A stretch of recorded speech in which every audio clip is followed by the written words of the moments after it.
If you have Photoshop in around 5 minutes, I'm going to show how you can recreate this. The first thing I did was load my player images that I was going to use onto the canvas, and those first two that you saw loaded in, I actually didn't end up using, but I did end up using this one. So the first thing I do when I load it onto the canvas is go over to the object selection tool, which I'm still currently on, as you see on the left side.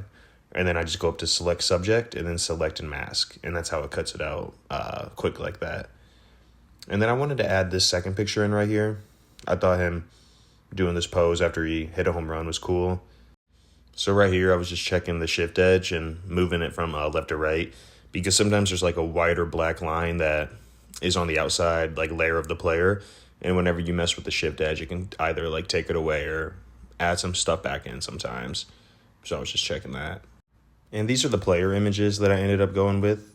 And I just thought they looked better than the first ones that I had on there. So right here, what I was doing was adding a gradient layer coming in from the top.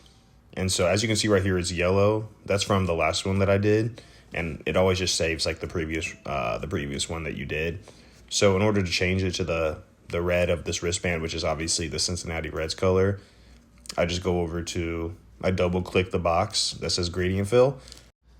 And then I just change the color that I want it to be. Because as you can see, whenever I double click that box that the current layer is on, where it says gradient fill 1, whenever I double click that, I just change the yellow, that was the bottom left square, I just change that to red, and then it changes it to a red and white gradient layer instead of a yellow and white gradient layer. And then right here, I was just trying to see how this would look if I got an actual picture of part of the baseball field, like where the dirt is. And I just wanted to see how it would look if it looked like he was sliding in the dirt, and instead of just creating like a shadow under the player image like I normally do.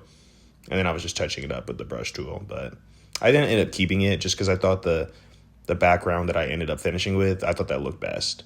And then right here, I got a flag outline of where he's from, which is the Dominican Republic, and I just wanted to add that because I thought it looked cool, and it just added more texture in the background. Then I went ahead and added this background right here, this background texture that I found online, and I changed it from normal to multiply, or one of these options right here, and I ended up with going with linear blur. And then I click on it again, I click on that layer, and I just want to see what it looked like without it right here. But I thought it looked much better. It just added that texture. And then I hit Control J, and it multiplies, or it duplicates whatever layer that you're on. So I wanted to put it again, that background texture again at the top. And this is how it ended up looking.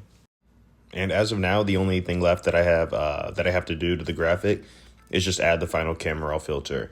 Because as you can see, I added some text around the graphic, and I ended up at the end, I added some logos as well, but that's it. And then I just added the camera raw filter, and this is the final graphic.